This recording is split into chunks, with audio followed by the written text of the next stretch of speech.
tal? Tenga usted muy buenas noches, sean bienvenidos y bienvenidas a este tercer programa en donde analizamos el informe con las 97 recomendaciones realizadas por los 6 notables, en donde se abarcan una serie de temas que tienen que ver con el mejor desarrollo del país, con el futuro de Costa Rica.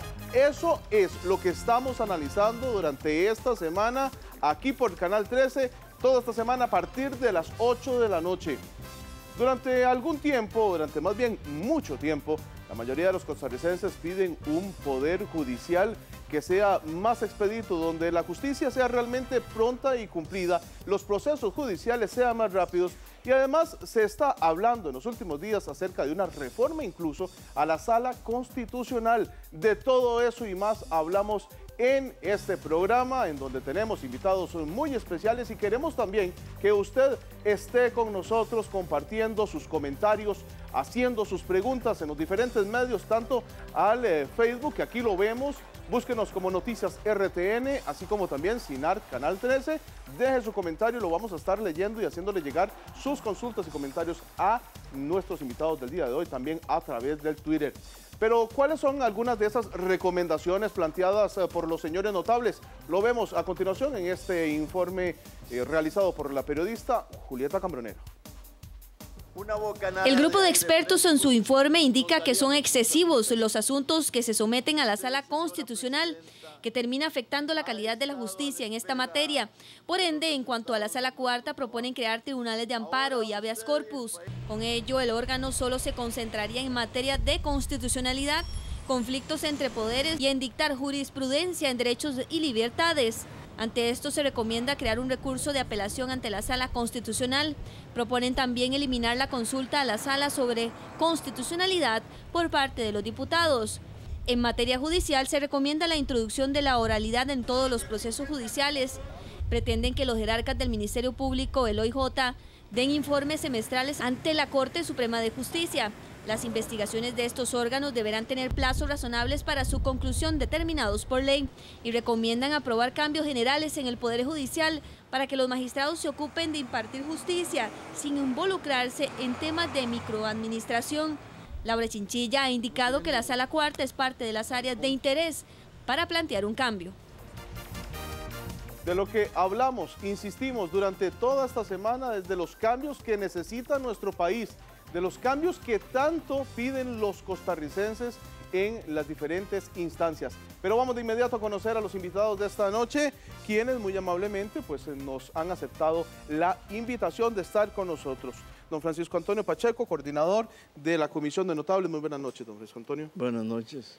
Don José Manuel Arroyo, presidente de la Sala Tercera. Gracias, don José Manuel, por estar con nosotros. Don Manrique Jiménez es miembro de la Comisión de Notables. Buenas noches. Y también don Fernando Cruz, magistrado de la Sala Constitucional, y que también en los últimos días en los últimos tiempos estuvo también en la opinión pública con todo el tema de la reelección de los magistrados de la Sala Constitucional. Vamos a hacer muy rápidamente un análisis de las principales propuestas a nivel general de lo que es el Poder Judicial por parte de los dos señores notables que nos acompañan hoy y luego pues darle la introducción a don José Manuel Arroyo para hablar del tema a nivel general y posteriormente vamos a hablar acerca de los cambios en la Sala Constitucional. Muy buenas noches, señores, nuevamente. ¿Cuáles principalmente los temas que tienen que ver a nivel general, don Francisco Antonio, el tema del Poder Judicial? ¿Qué son los cambios que ustedes están solicitando que sean más urgentes? Bueno, en primer lugar, me parece que hay que señalar algunas cosas de principio. Y es que, como hemos dicho, las recomendaciones nuestras no están escritas en piedra. Nosotros mismos admitimos que hay aspectos que son discutibles, sobre todo en las recomendaciones y mucho menos en los problemas que se tienden a resolver con las propuestas. Por ejemplo, creemos que debe garantizarse una interacción adecuada entre el Poder Judicial y la Asamblea Legislativa. Ha habido tensiones, sobre todo en lo relativo a las consultas de constitucionalidad, y ese es un problema real al que hay que darle alguna respuesta. Por otra parte, el principio de justicia pronta y cumplida, que es un ideal detrás del cual yo sé que va todo el Poder Judicial y todo el país, no siempre es realizable con facilidad, pero en el caso de la Sala Constitucional se constata un recargo de problemas, sobre todo los ligados al recurso de amparo y al habeas corpus. Vamos a ver en cuanto a administración, a pesar de que algunos magistrados me han dicho que ya se ha reducido mucho la participación de la Corte Plena en asuntos administrativos, nosotros insistimos en que debe ponerse a salvo de la microadministración a las personas que son el punto culminante del sistema judicial. Claro que siempre existe la necesidad de algún tipo de intervención para garantizar el buen funcionamiento, pero efectivamente yo creo y creemos los que firmamos este documento que eso debe verse como excepcional y no como la regla. Otro asunto que preocupó mucho es la necesidad de separar de una manera clara y permanente a aquellos funcionarios que juzgan de los que investigan y acusan. No solo porque conviene que haya carreras especializadas, sino porque existe la práctica de que saltan de una función a otra demasiado fácilmente. Pero dejo la palabra para también que, a don Manrique para que Jiménez, le quede para algo. que nos haga otros aportes al respecto a nivel general de los cambios solicitados o planteados por los señores notables. Don Manrique. Sí, muchas gracias, buenas noches. Aquí compartir con gente tan apreciada y también darle la bienvenida a los señores magistrados de la Corte Plena, grandes amigos y grandes juristas. Es importante señalar varios aspectos.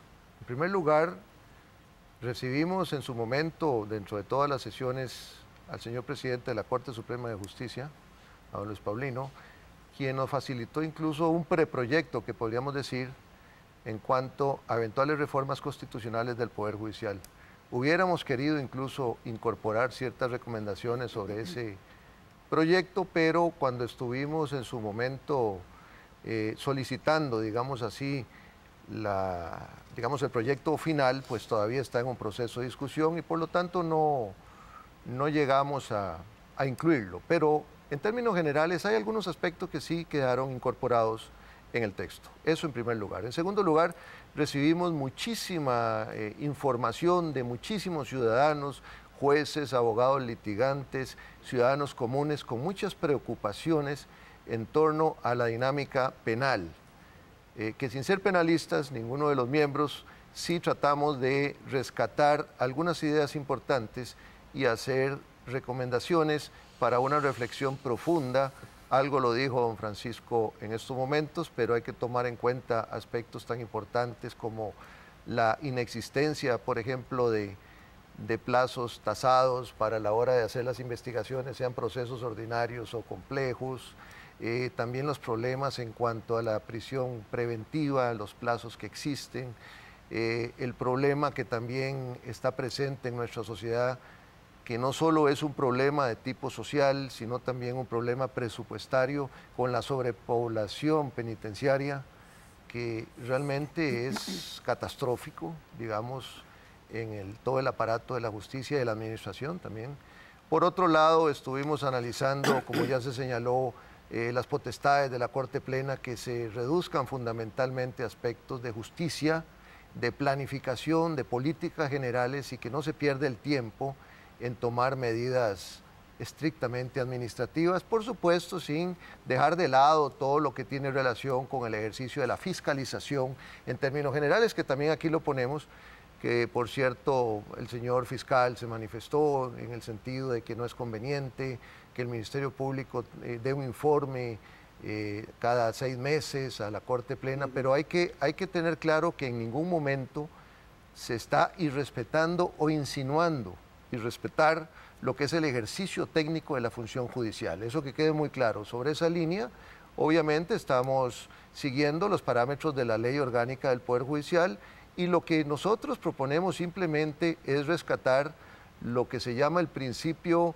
de transparencia en el ejercicio de la función pública, que desde el punto de vista constitucional y ordinario forma parte del principio del servicio público, que por supuesto el Poder Judicial en general, sus órganos y toda la composición interna están sometidos al principio del servicio público, que dentro de sus principios a la vez está el de eficiencia, eficacia, transparencia, etc.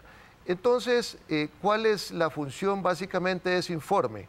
Bueno, fundamentalmente llevar una especie de control en cuanto a la eficiencia administrativa de la defensa pública, del organismo de investigación judicial, del Ministerio Público, porque forman parte de la dinámica del servicio público. Es sobre esa tesis más o menos que estamos encausados y ahora vamos a profundizar más. Por supuesto que también tomamos la necesidad de que se incorpore la oralidad en los distintos procesos. Yo formé parte de la comisión que redactó el Código Procesal Contencioso Administrativo y nos queda la gran satisfacción de haber contribuido con la incorporación de la oralidad, que ha tenido unos excelentes resultados prácticos para la justicia pronta y cumplida, y por supuesto dentro del marco del debido proceso y la seguridad. En fin, podemos seguir conversando en muchísimos principios, muchísimas recomendaciones, y por supuesto no dejar de lado lo que es las reformas a la Sala Constitucional. En mayoría hay una posición, yo tengo mi propia posición, pero ya les explicaremos, sin perjuicio de adoptar supletoriamente la decisión de la mayoría, y la mayoría sin perjuicio de adoptar supletoriamente la que yo propongo específicamente. Muy bien. Don José Manuel, presidente de la Sala Tercera. ¿En qué de estas propuestas está usted de acuerdo como magistrado? ¿Está usted todos los días viendo diferentes casos? ¿Y en qué no está de acuerdo o tiene sus dudas?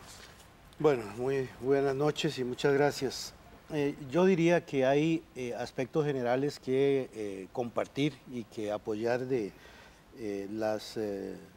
los análisis y de las recomendaciones que nos está haciendo esta comisión de notables. Creo que compartimos, por lo menos yo comparto plenamente, la necesidad de advertir que ya es hora de que haya una diferencia entre la función estrictamente jurisdiccional de la Corte Suprema de Justicia y las funciones administrativas, que ciertamente a través de los años y a través de la historia del Poder Judicial ha sido una carga sumamente pesada y de difícil manejo para un cuerpo amplio y complejo de 22 personas como es la Corte Suprema de Justicia. Es decir, pareciera contra toda norma de lógica y de moderna gerencia el hecho de que 22 magistrados y magistradas tengan que estar ocupándose de una serie de cuestiones administrativas que obviamente podrían derivarse hacia otros órganos con muchísima mayor capacidad de ejecución. ¿Y para eso qué se necesita? Yo creo ¿Una legislación? que sí. Vamos a ver, habría que cambiar la ley orgánica del Poder Judicial. Puede ser que en alguna medida se requiera de un cambio a nivel constitucional, pero eso es otra discusión. Cuando se habla de nivel administrativo, ¿qué es específicamente? Sí, ¿Cuál es la diferencia? Bueno, básicamente lo que nosotros tenemos que señalar aquí son decisiones que tienen que ver con nombramientos, con disciplina, con distribución de recursos, equipos, personal, etcétera, ¿verdad? Lo puede hacer una dirección ejecutiva, sí, ¿cómo por no? ejemplo. Hay ideas importantes. Quiero decirle que, para que lo sepa también la teleaudiencia, que desde hace unos 10, 12 años el Poder Judicial a lo interno se abocó a la necesidad de establecer nuevas leyes orgánicas. Estamos hablando de la ley orgánica del Poder Judicial, de la ley orgánica del Ministerio Público, de la ley orgánica de la Defensa Pública y una nueva ley de carrera judicial.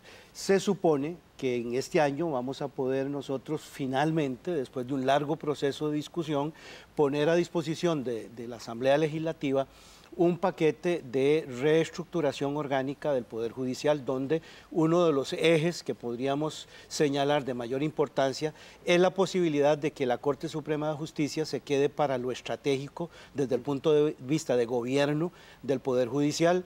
Con esto quiero decir la aprobación y formulación de planes estratégicos y operativos, la aprobación de cuáles líneas prioritarias debe contener el presupuesto anual del Poder Judicial, la aprobación de ese presupuesto anual y, por supuesto, la solicitud de cuentas ante los órganos ejecutores de la ejecución de ese presupuesto. No más allá de eso en materia de gobierno. Y bueno, creo que eso está compartido en términos generales con la propuesta de los señores notables.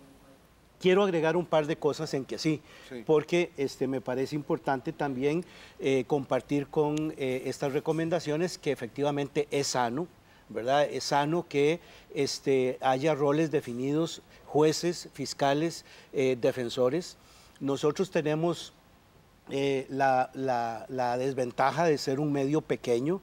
Nosotros tenemos jueces, profesores universitarios, lujo que casi no se dan los países desarrollados, ¿verdad? Donde hay carrera docente claramente deslindada de la carrera judicial. Igualmente tenemos a lo interno del Poder Judicial fiscales o defensores que eventualmente sirven como jueces. Yo creo que es hora ya de que tengamos claro que esto no es sano, no porque haya habido ni mucho menos comprobados casos de influencias o de comportamientos indebidos, sino porque en principio el ciudadano se merece la total confianza de que el juez que atiende su caso es un juez de carrera y no un juez casual, digamos, o que está temporalmente en la función. Y en tercer lugar, lo que mencionaba don Manrique, el tema de una política procesal general de oralidad que agilice los procesos y las respuestas que podamos dar en las distintas materias.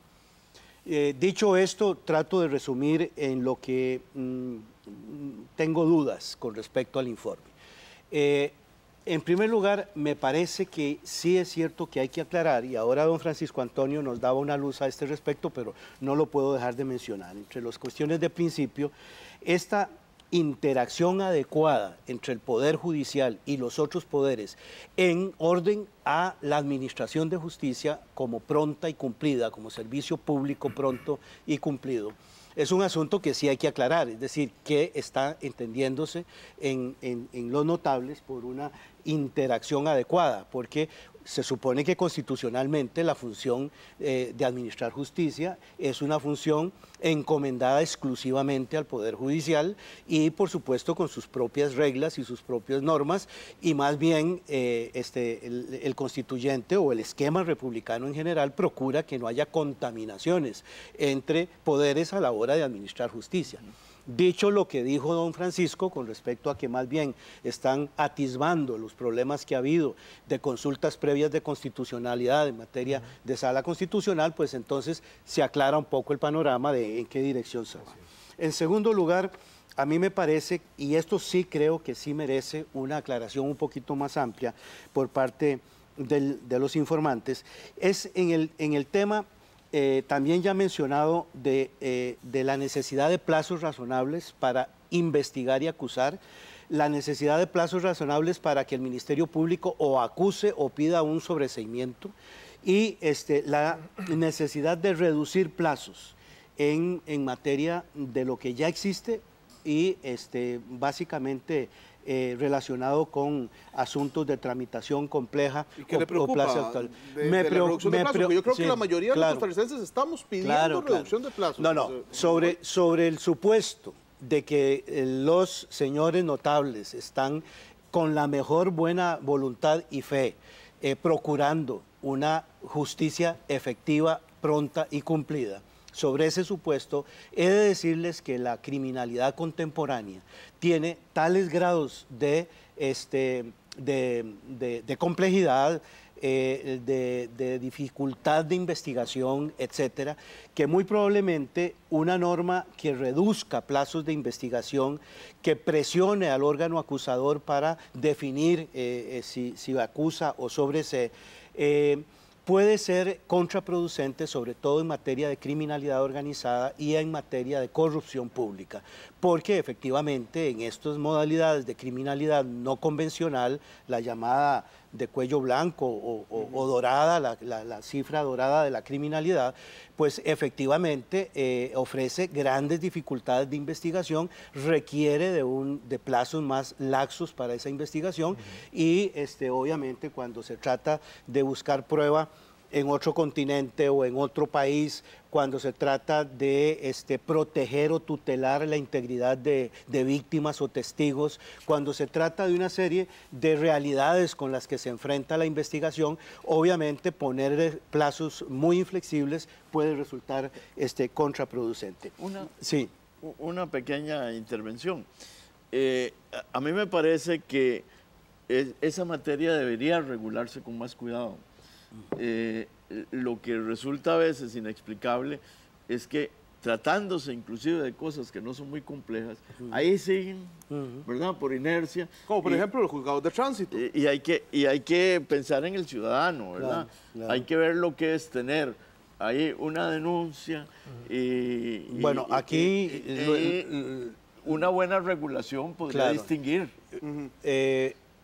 Por no ser especialistas, aclaro, el tema del control existe. Los jueces penales o de garantías pueden imponer un plazo máximo en determinado momento si la investigación no avanza, si el investigador no aclara qué elementos de prueba está esperando, por qué está atrasándose la investigación. Plazo perentorio que provoca la caducidad o la prescripción de la acción. Así es. Entonces, puede ser que estemos fallando en el mecanismo que está previsto, pero que está previsto y que podríamos hacerlo efectivo, eso está ya en la legislación que actualmente existe. Pues, interacción adecuada, los plazos razonables, ¿qué otra? Y la última cuestión, para no abusar del tiempo, que quiero también poner sobre el tapete, porque me parece que requiere de precisión, es que hay algunas de las propuestas de los notables que me parece que insinúan o proponen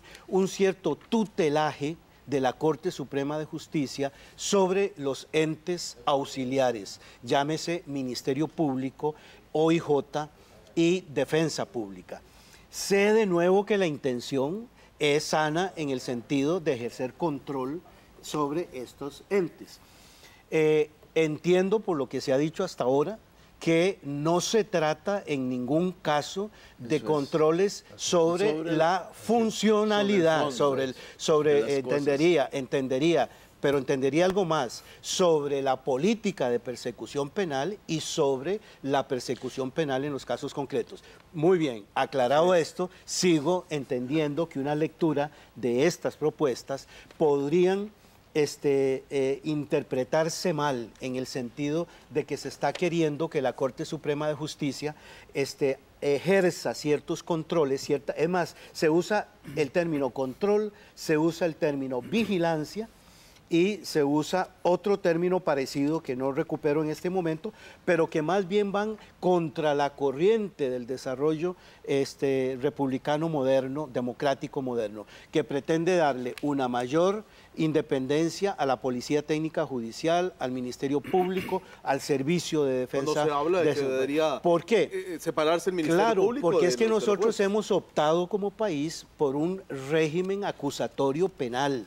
Esto significa un gran poder de definición de qué se persigue, a quién se persigue, cómo se persigue, sin contaminación de la influencia de ningún otro poder del Estado o de ninguna otra jerarquía del Estado. Entonces, eso habría que afinarlo y estoy seguro que en el debate que sobre estos temas se den, vamos a tener la oportunidad de poder hacerlo. Con la siguiente intervención de uno de nuestros televidentes a través de nuestro Facebook, don Arturo Rodríguez, vamos a incorporar a don Fernando Cruz.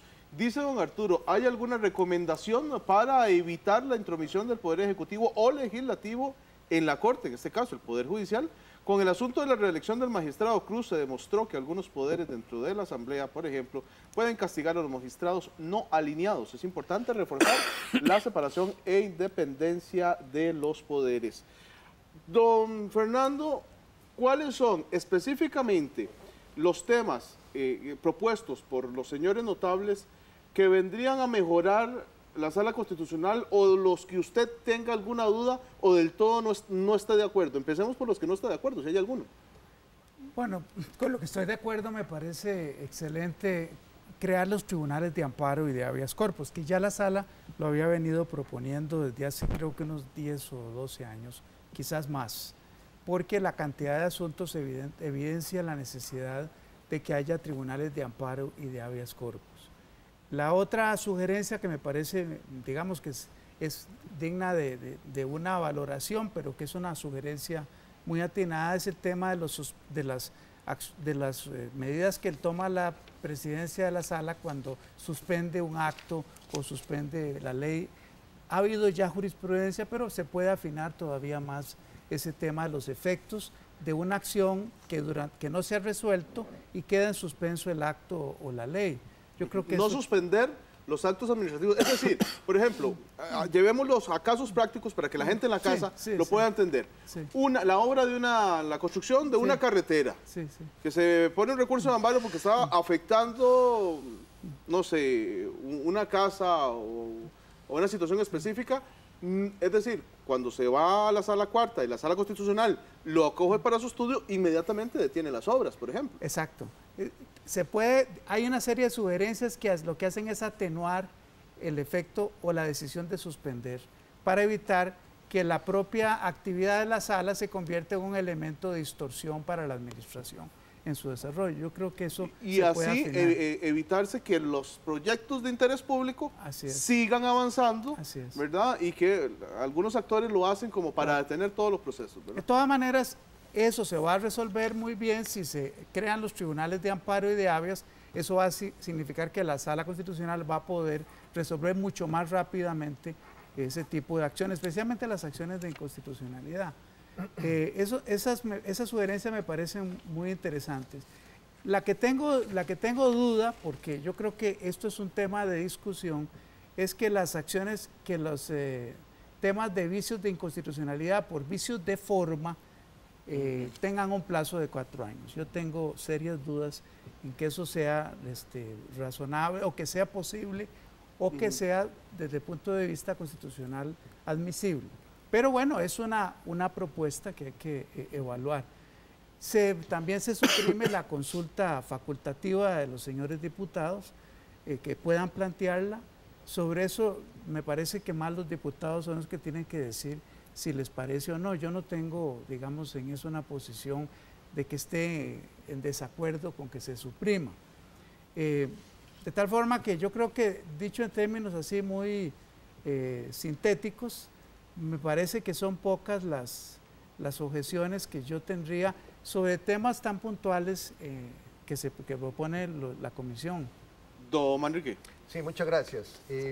Primero quiero referirme a algunos aspectos que dijo mi buen amigo don José Manuel, básicamente para aclarar.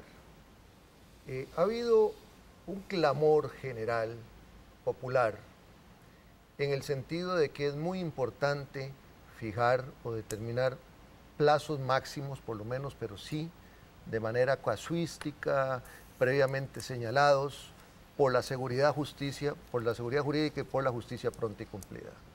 En cuanto al proceso de investigación, ¿verdad? Ese es un punto muy importante, entonces nosotros lo incorporamos porque sí creemos que es importante dejar en claro, como seguridad jurídica, esos plazos máximos, sin perjuicio de que en situaciones muy excepcionales pueda llevarse algún tipo de flexibilidad en la aplicación de los plazos. Eso en primer lugar. En segundo lugar, cuando hablamos de disminución de plazos, básicamente lo hacemos en cuanto a lo que es la prisión preventiva. Eso en ese aspecto, porque viene muy casado con lo que es la investigación. ¿Qué pasa en la práctica?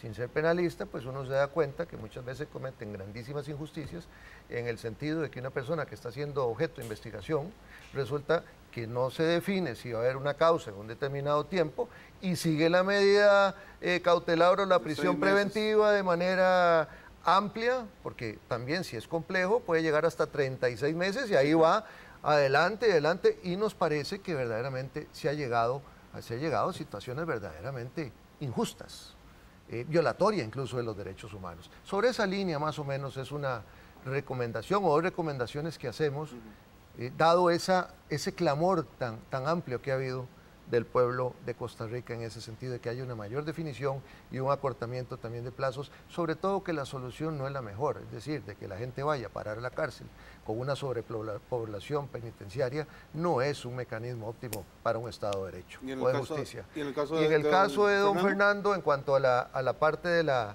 justicia constitucional, quiero señalar muy rápidamente de que hay una propuesta de mayoría que sí son la creación de los tribunales ordinarios en materia de amparo y habeas corpus. Yo hago una propuesta que no requiere reforma constitucional, muchísimo más simple, que es aumentar a 9 los magistrados de la Sala Constitucional, dividir la Sala Constitucional en 3 secciones, de 3 cada una, que resuelvan amparo y habeas corpus por turno y que la apelación lo conozca la Corte Plena, la Sala en pleno, y es importante señalar con todas las potestades complementarias, única y exclusivamente en lo relativo a materia penal.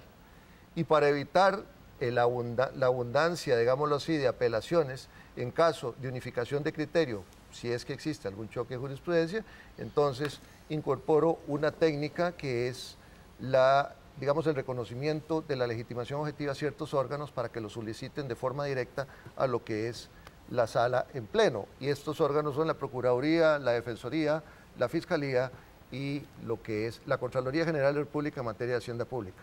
Entonces, eso es un punto importante. Y en cuanto a la prescripción que decía don Fernando, eso es una de las propuestas, no es la uniformidad, hay varias. Perfecto. Yo, por ejemplo, creo que no puede haber ni plazos de caducidad ni de prescripción para la interposición de las acciones de inconstitucionalidad, y más bien que los efectos ex ante o efectos retroactivos se hagan que a partir de la vigencia de la norma haya, si se presenta dentro del plazo del año, más o menos con una técnica parecida para vicios de nulidad absoluta en lo contencioso administrativo, se retrotraiga los efectos en tanto se interponga la acción en ese plazo. Pero como les digo... Estamos hablando muy técnicamente, tenemos que también bajar un poquito el nivel para que la mayoría de los ciudadanos costarricenses nos puedan entender a todos, porque en síntesis, hay una propuesta en el sentido de que no hay plazo de vencimiento para interponer las acciones de inconstitucionalidad. O sea, no vence. Perdón. De eso hay de todo. Okay. Yo quisiera contarle sobre todo al magistrado Cruz para que entienda de dónde se originan estas cosas. Bueno, a todos. Ha habido mucha preocupación en las discusiones por la inconstitucionalidad por cuestiones de procedimiento dentro de la Asamblea Legislativa. Y nos preocupamos mucho porque hay algunos aspectos que sí tienen un arraigo profundo en la Constitución, ¿verdad? No sé, pues si no se dan 2 debates, se está violando la Constitución. Pero hay una serie de pequeñas cuestiones creadas en los procedimientos legislativos que son de forma, que carecen de una importancia decisiva en la configuración de la voluntad de los legisladores, y que a veces se cuelan por ahí y se convierten en una piedra en el camino para la aprobación de una ley. Eso produce incomodidad entre los diputados a veces, y me parece que desde el punto de vista racional hay algo de razón. Entonces, por ahí se encontrarán algún tipo de propuestas que tienden a bajarle el nivel un poco a algunos requisitos de procedimiento. Y me parece que eso de ponerle un límite ahí para salvar el principio de seguridad jurídica, que todos sabemos que es uno de los principios fundamentales del derecho, pues seguir discutiendo cuestiones de forma con el paso de los años puede convertirse hasta en algo difícil de establecer. De ahí que se pensara en ponerle un límite a lo que es puramente de forma. Perfecto.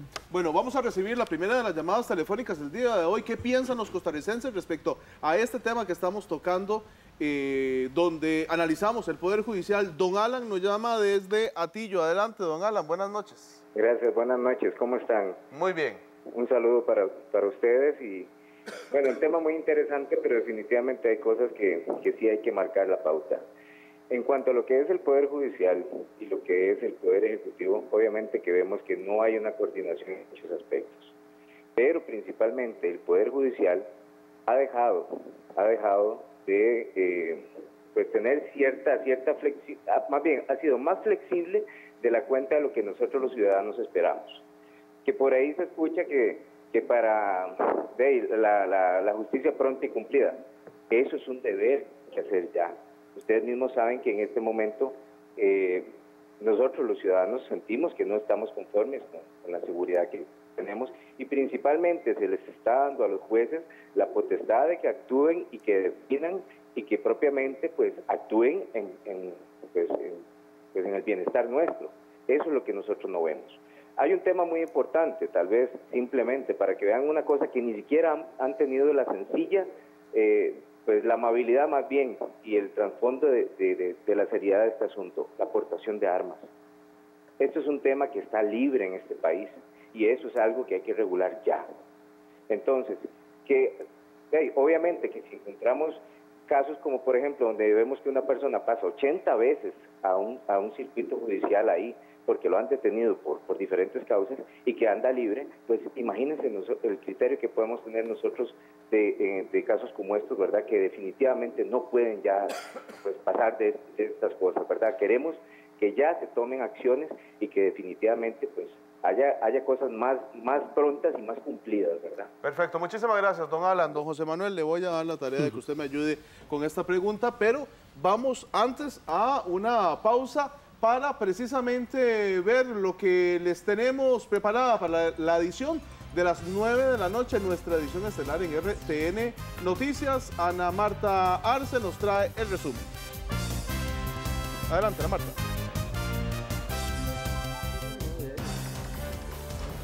Gracias, José Mario. Pasamos de inmediato a ver un resumen de las noticias más destacadas que estamos preparando para nuestra edición estelar. Y 5 personas intentaron asaltar una casa este miércoles en Escazú. Un rápido operativo policial se logró detener a 4 de ellos. El otro se fugó en autobús. La construcción de los nuevos quirófanos del Hospital San Juan de Dios ya tiene un 50% de avance. Estos empezarán a funcionar el próximo mes de agosto. En 2 semanas, el Ministerio de Salud anunciará si el proceso de fertilización in vitro en el país se aplicará por ley o por decreto. Acueductos y Alcantarillados afirma que sus fuentes superficiales de agua disminuyeron el 40% de su capacidad para distribuir el líquido en el área metropolitana, por lo que tomarán algunas medidas. Y el Cuerpo de Bomberos pide mucha precaución a la hora de manipular los cilindros de gas, ya que en lo que llevamos del año se han presentado 382 incidentes. Hasta que este resumen informativo, los esperamos a las 9 con más noticias. Pasamos de inmediato con José Mario Guzmán en el análisis de las recomendaciones de los notables. Muchísimas gracias, Ana Marta. Don José Manuel, respondámosle a don Alan, que nos llamaba de Tillo. Sí, antes tiene que ver con lo de don Alan. Yo no estaría tan de acuerdo con mi buen amigo don Manrique en el tema de que ha habido un clamor por contra el uso abusivo de las prisiones preventivas. Yo diría más bien que el clima nacional en los últimos años se ha orientado en la dirección opuesta. Yo comparto, eso sí, la preocupación de don Manrique, es decir, con respecto al tema de la libertad y de la libertad de los ciudadanos hay que ser muy cuidadoso y efectivamente reducir a una persona a prisión, sobre todo si es prisión preventiva, mientras se le investiga y mientras averiguamos si es culpable o es inocente, con muchísima mayor razón tiene que ser muy cuidadosa la acción de los jueces de la República, de los jueces y las juezas. Es decir, en el fondo comparto la preocupación, pero dudo de que haya un clima nacional que ampare esa preocupación. Creo que lo que está pasando es lo contrario. Esto tiene que ver con la pregunta a la que piden que me refiera, porque en el problema que plantea el estimable ciudadano, lo que se plantea es el problema de la seguridad. Y aquí hay que aclarar, lo he dicho en muchas oportunidades, que el tema de la seguridad es un tema compartido entre todos los poderes de la República y entre todas las agencias estatales. Nosotros no podemos echarnos las culpas unos a otros, ¿verdad? Que los legisladores no emiten las leyes adecuadas, que los jueces no las aplican, que el Ejecutivo no controla bien la policía. Es decir, ese es el peor de los escenarios. Yo sí creo que en materia de seguridad hay, y para referirme a lo que el ciudadano planteaba, hay control de armas, por ejemplo, que tendría que ser efectivamente, y está más que demostrado, universalmente las sociedades menos violentas tienen controles de armas muy estrictos. Y lo ideal es que en una sociedad civilizada la policía sea la única que ande armada para los efectos de casos o eventos extremos. Esta es una sociedad como la inglesa, como las de Escandinavia o bien como Japón, donde los indicadores de homicidios son bajísimos, pero también los indicadores de control sobre las armas en manos de particulares son muy altos y muy rigurosos. Bueno, dicho esto, que es la experiencia universal, efectivamente, don Alan tiene razón al decir debemos controlar un poco más las armas. Yo estoy de acuerdo con eso. ¿Y qué sucede con el tema de las 80 veces que pasan a un ciudadano? Nosotros hemos tratado de incidir en esto. A través del Programa Nacional de Flagrancias, nosotros desde hace 4 o 5 años hemos tratado de responder a esto. Hay resultados muy importantes, pero nosotros no podemos apostar a que la seguridad ciudadana en general dependa de a cuánta gente metemos a la cárcel. Es decir, tiene que haber estrategias de prevención, tiene que haber estrategias que ponga a los niños en las escuelas, a los jóvenes a trabajar, en fin, tiene que haber una serie de factores que, unido a la acción eficaz de un poder judicial ya frente al evento consumado, pues podamos crear un clima de seguridad. Pero esto tiene que ser con responsabilidades compartidas. ¿Don Francisco Antonio? No, que yo también tengo que señalar que es muy importante en esto el papel de la Asamblea Legislativa, porque estas regulaciones tienen que darse en su mayoría por ley. Y es ahí donde deberíamos tratar de incidir. Ahora, nosotros, ¿qué proponemos aquí? Una Asamblea Legislativa más dinámica, una Asamblea Legislativa que pueda resolver en menos tiempo. Si tenemos una asamblea con esas características, será mucho más posible o será posible en mucho menos tiempo solucionar este problema y solucionar otro. Por supuesto que creo que aquí la mayoría estamos en contra del uso indiscriminado de las armas. Y voy a algo más. En Inglaterra los policías andan sin armas. Imagínense ustedes. Con otros. Bueno, voy a introducir, antes de la siguiente llamada telefónica, esta mañana estuvieron don Rodolfo Pisa y don Fabián Bolio en la comisión de la Asamblea Legislativa de Asuntos Jurídicos, analizando el tema. Y se hablaba precisamente sobre que la Sala Constitucional, don Fernando, debe ser reformada, según este comunicado que enviaron a eso de las 5:30 de la tarde.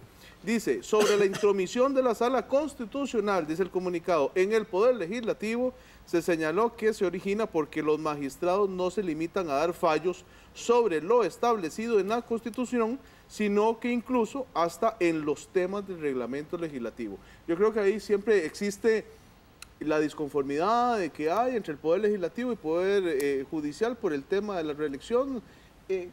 ¿Cómo subsanar estos problemas, don Fernando? Bueno, pero siempre se ha dicho, siempre hay una tensión sobre cuánto puede intervenir la sala en relación al Poder Legislativo. Eso es una tensión inevitable.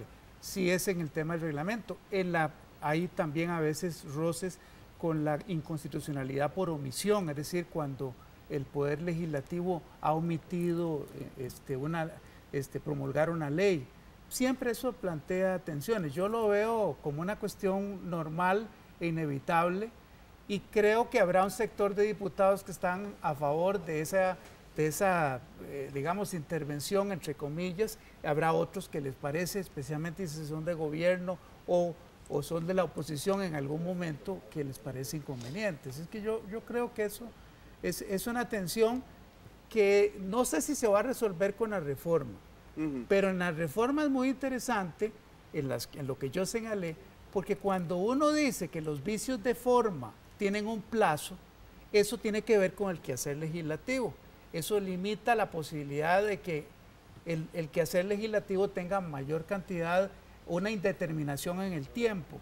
Y cuando al mismo tiempo se señala que hay que eliminar la posibilidad de que 10 diputados planteen una consulta, eso lo que hace es darle mayor blindaje al procedimiento legislativo. Entonces, eso tiene una lógica, y la lógica que eso tiene es fortalecer el procedimiento legislativo para la mayoría que está en el Parlamento, y para la minoría que va a renunciar a la consulta facultativa. Significa un retraimiento en ese control.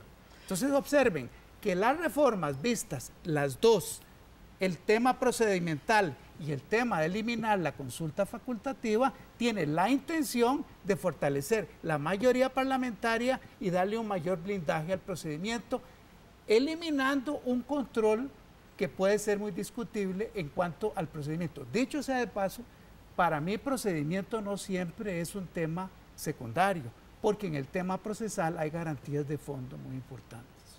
Don Francisco.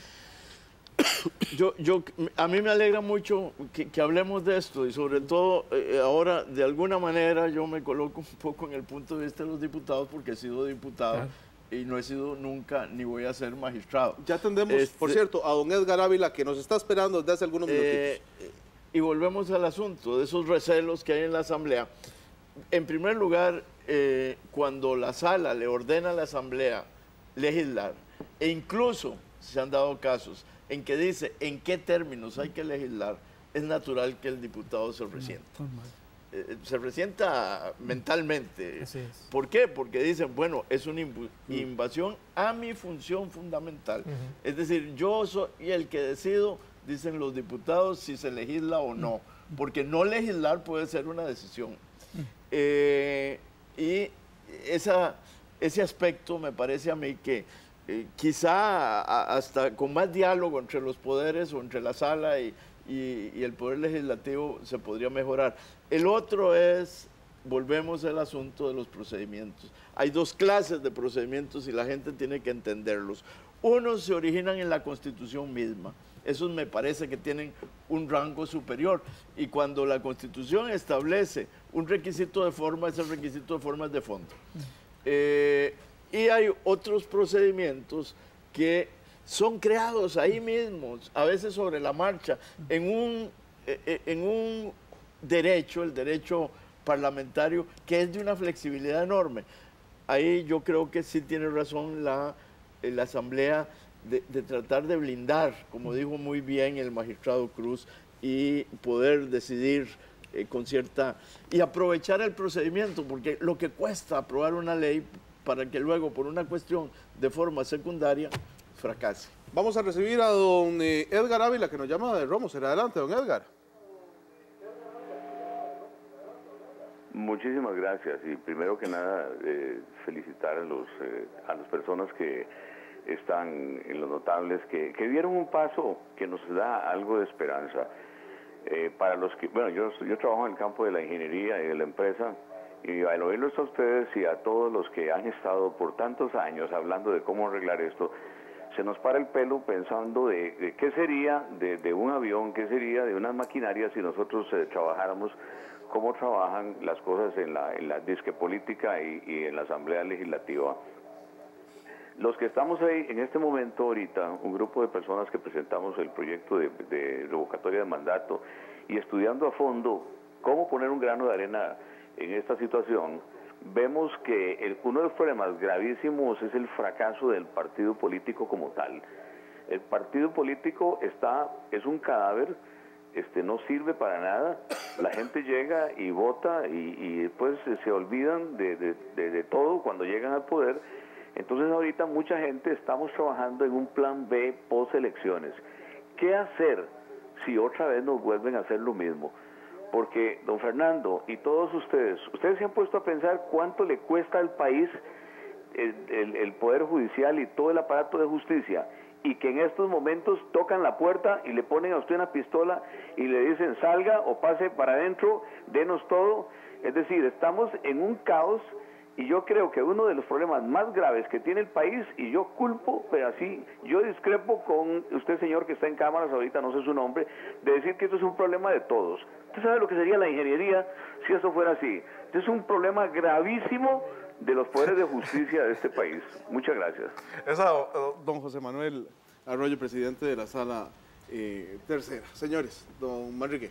Sí, muchas gracias. En relación con la inquietud del ciudadano, tengo un voto de minoría haciendo una recomendación también en el sentido, primero, que a la hora de elegirse, que sean las papeletas no cerradas para que las personas puedan elegir de forma directa a los diputados, sobre todo para los que pensamos en la carrera parlamentaria. Y en segundo lugar, hago la propuesta de que no solo debe circunscribirse a partidos políticos la actividad para aspirar a puestos públicos de elección popular, sino que pueda, por ley, eso sí, con la limitación de ley, crear asociaciones y fundaciones cívicas para efectos prácticos de dar una mayor participación ciudadana. Muy rápidamente, doña Maga Jenkins, a través de nuestro Facebook, nos pregunta para don Manrique y para don José Manuel Arroyo, más bien también para don Fernando, creo.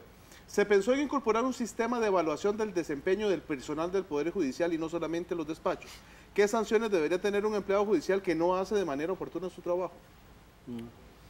Bueno, supongo que debo responder yo. No, efectivamente, en este momento se han hecho esfuerzos importantes, se están haciendo esfuerzos importantes por evaluar el desempeño de los funcionarios judiciales. Está claro que hay una serie de cuestiones que tienen que ver con la independencia judicial, desde la perspectiva funcional de lo que son las garantías que debe tener un juez para desempeñarse adecuadamente, y otras que tienen que ver con su rol de funcionario público y sus deberes como funcionario público. En esas tareas estamos. Yo creo que para este año vamos a tener ya finalmente un sistema general de evaluación del desempeño, y las previsiones disciplinarias para el caso de las faltas están taxativamente previstas en el ordenamiento disciplinario del Poder Judicial. De manera que las consecuencias de un juez que no cumple con sus obligaciones han sido y serán en este momento mucho más fácilmente detectables a través de estos procedimientos de evaluación y con las consecuencias que tienen que tener. Bueno, 2 minutitos a cada uno para la evaluación final de lo que se está presentando aquí. Comenzamos por don Fernando Cruz en el tema de la Sala Constitucional.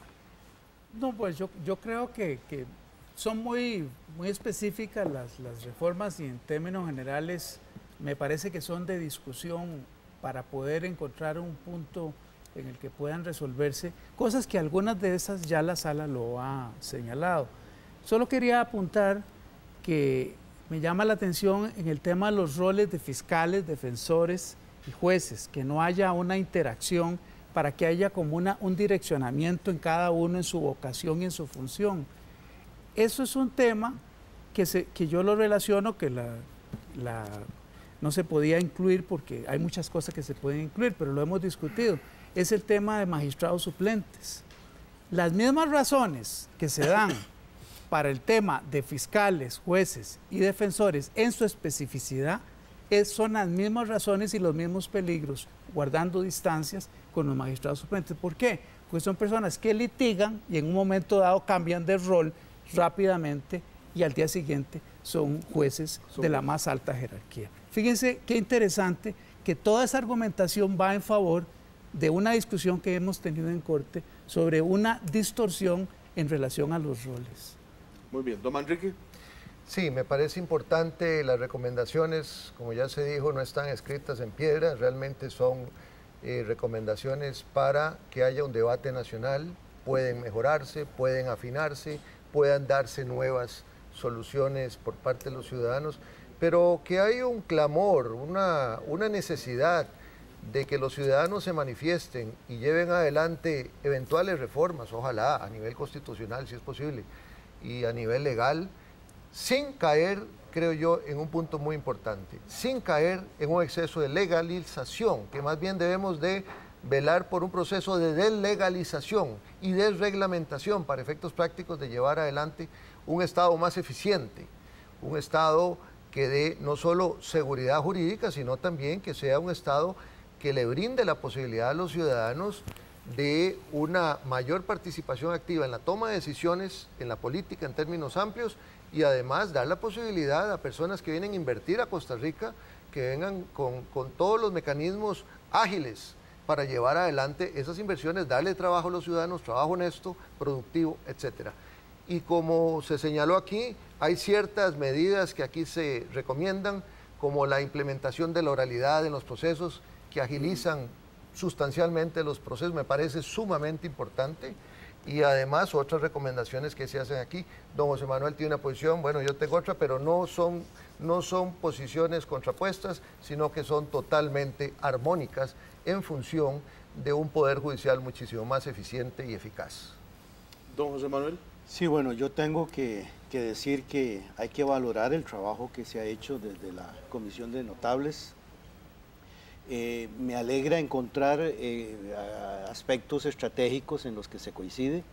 Me parece, como lo he querido expresar, que hay necesidad de precisar en qué sentido se utilizan ciertos giros, ciertos conceptos, y evidentemente pues habrá un par de cosas en las que hay que discutir y se vale estar en discrepancia. Es inevitable cuando se trata de Poder Judicial caer en el tema penal y en el tema de seguridad. Insisto en que este es un tema que no puede ser resuelto solo por el Poder Judicial ni solo por el derecho penal, que esa es una falacia, ¿verdad?, en la que podemos vivir si queremos seguir viviendo en ella, pero que sí tiene que pasar también por el aporte de un poder ejecutivo con una policía administrativa eficiente, y tiene que pasar por un poder legislativo que emita las normas y las leyes convenientes para, no solo en el tema penal, sino en todos los ámbitos de la prevención, la posibilidad de construir una sociedad a futuro mucho más armónica, desprovista de los niveles de violencia que actualmente padecemos. Eso quería... En términos generales. Don Francisco Antonio. Yo voy a aprovechar porque me parece que sintetiza mucho la pregunta, la penúltima pregunta o participación que se hizo, y que me pareció de gran interés. Yo creo que la gente tiene que entender la complejidad extraordinaria de los problemas sociales y de la toma de decisiones en el campo político-social. No se puede simplificar. Es tanta la complejidad que a menudo las soluciones no se toman oportunamente, pero no por falta de voluntad, o bien los efectos de las mejores decisiones tardan mucho en verse. Hay un problema fundamental en medio de todo esto que nosotros no tocamos porque no estaba dentro de la misión que se nos encomendó, que tiene que ver con la mentalidad del costarricense.